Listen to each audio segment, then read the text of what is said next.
It is an honor to be introduced by Dean Shell. And this morning, I would like to start by quoting him from a speech he delivered before my kababayans in Naga just last week. And I quote, "Minsan, parang ang bigat kapag nababanggit na ang katarungan o ang pagreforma sa sistema ng hustisya natin. Pero sa pag-ikot natin sa kabikulan kanina, naisip ko, hindi naman pala laging ganoon.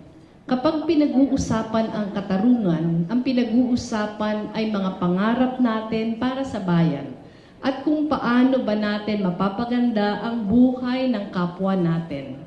Na-realize ko sa hulit-huli, justice is a joyful thing." Close quote.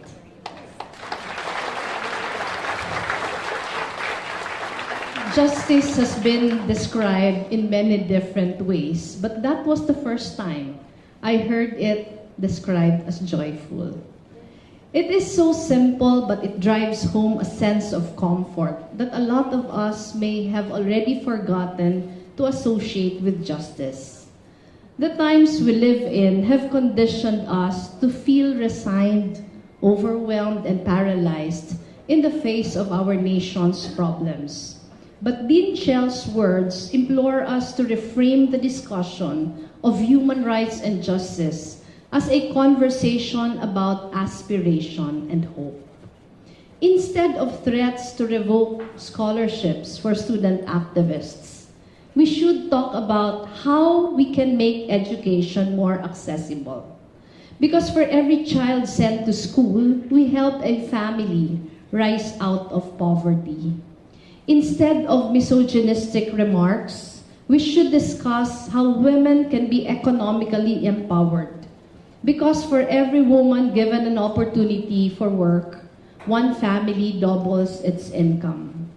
Instead of ignoring the concerns of the agricultural sector, we should ensure their development as we proceed with policies like rice tariffication. Because for every farmer that we support, a whole community can be fed. Instead of pushing for measures like the reimposition of death penalty and the lowering of the age of criminal responsibility, we should work together to truly make the wheels of justice and our rehabilitative systems turn more effectively and swiftly. And again, I quote Dean Shell, "It is not the severity of the punishment, but it's certainty that stops crimes." Close quote.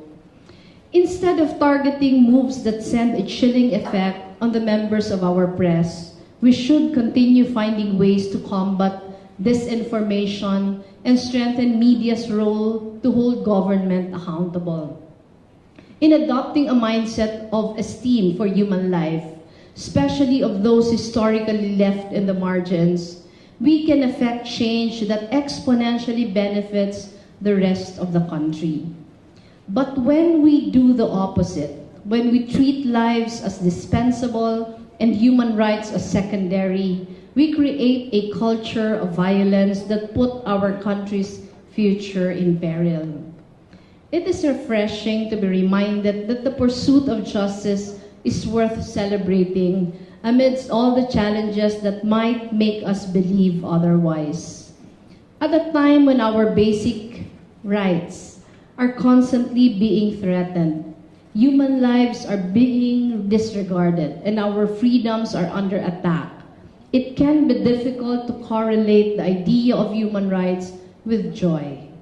But to take the difficult path, to challenge it, and to come out stronger, that is the story of the Filipino. That is the story of the people we are honoring today. The late Senator Pepe Diokno and our two awardees, Maria Ressa and Bishop Ambo David. That is the story as well of the People Power Revolution, which was the cause of our celebration just yesterday on the occasion of its 33rd anniversary. At its conclusion in 1986, the world was surprised by the success of how peaceful we were able to throw out a dictator who terrorized our nation for more than 20 years. On that day, we were not defined by political color or parties, tribes, or regions. We were brought together by the single powerful idea of freedom from oppression. Today, the world's eyes are upon us once more as our nation comes to grips with potent foreshadowings that our past trauma has returned. The growing culture of division and polarization among us Filipinos. The dark side of the war on drugs that trample human rights, and threats to press freedom that weaken the Fourth Estate, a critical element in our democracy. But more importantly, the world is paying attention because among us are those who refuse to accept this dark narrative for our country. Among us are those who move forward with defiant hope in the midst of darkness. Among us are those who keep believing. Our nation is primed to believe that to be ruthless is to be strong. But Bishop Ambo David has shown us that compassion is one of the greatest strengths we can possess, and that empathy, embodied by a whole community, is what can bring about truth and sustainable change. This is an era when we seem to be constantly browbeaten until we get tired of resisting. But Maria Reza's resilience has become revolutionary. She has left others dumbfounded by holding her head high and smiling in the face of intimidation. And she has inspired the rest of us to hold the line with the power of her soft voice and her razor-sharp eloquence. Just as we celebrate Ka Pepe Diokno today, we celebrate both of you and your work for giving us much reason to believe that our fight for human rights is not a lost cause. Your stories are important lessons that we should not meekly accept what is forced upon us. Harmful policies, outrageous lies, baseless threats, sitting down.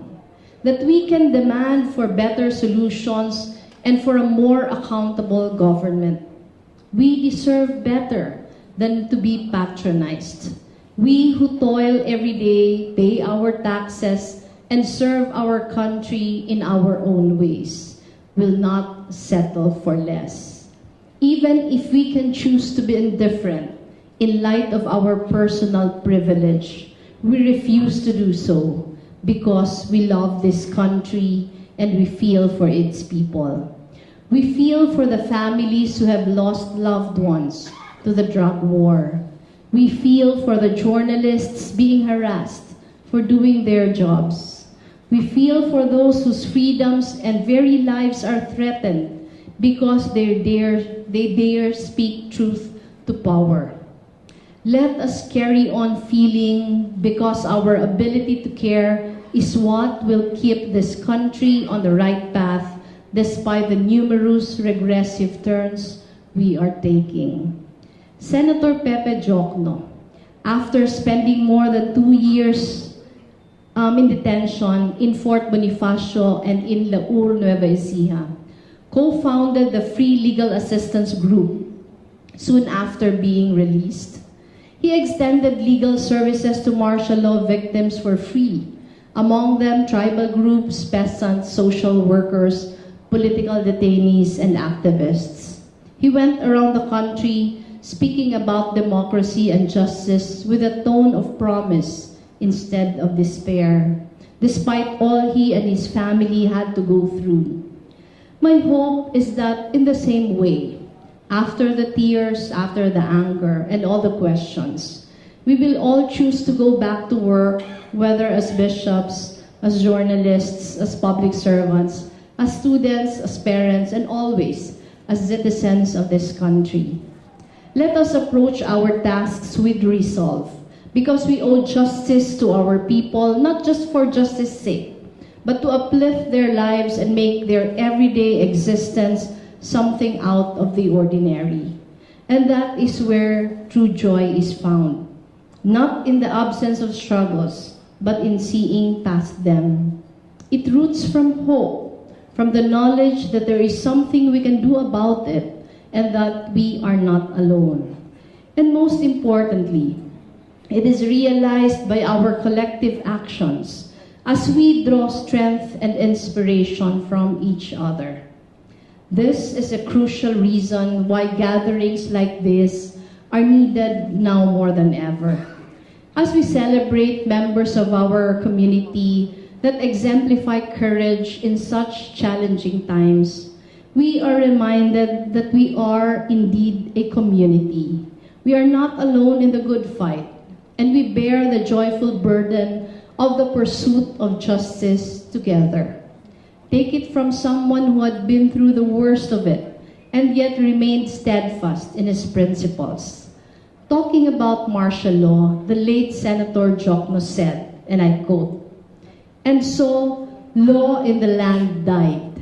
I grieve for it, but I do not despair over it. I know with a certainty no argument can turn, no wind can shake, that from its dust will rise a new and better law, more just, more human, and more humane. When that will happen, I know not. That it will happen, I know." Close quote. These were words uttered in the face of the darkest period of our history.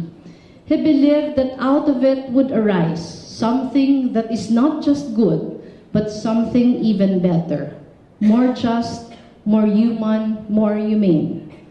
So again, my congratulations to our awardees, and more importantly, my deepest gratitude. You inspire us to keep believing and keep working. In our moments of doubt, allow us to draw strength and courage from you.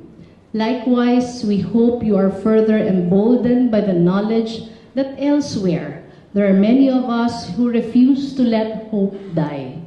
In each other, let us find reasons to keep going. Thank you very much. Mabuhay po kayo.